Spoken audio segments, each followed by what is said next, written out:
There comes a point in your life where you realize you've tried everything.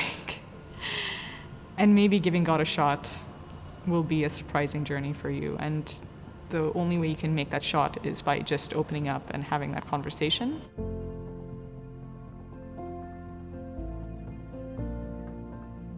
My first 3 years of my life, I lived with my grandmother in India, and she really showed me what a personal relationship with God was. What struck me was her conversation with God, and she really would have this way of,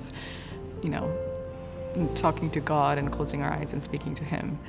And it was just an ongoing conversation in the morning with Him, such a beautiful experience of someone having that very personal relationship. And for me, it's when I'm immersed in nature and I'm just in wonder of creation, and I know being in those spaces just can't help but, for me, know that God is there. And when I'm in that sense of trust that God's presence is there, it's when I can have a conversation with Him.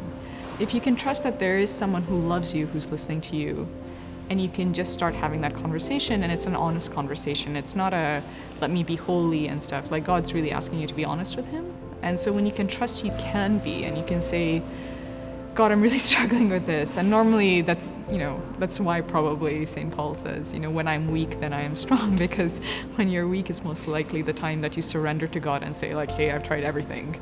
I'm willing to try you. And actually this has helped as an idea that God is good. And the more you trust that God is good, you know that He's not there to put you down.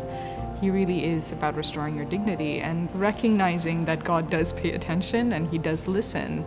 And He will have a hand in your life if you open yourself up to Him. He only wants the best for us.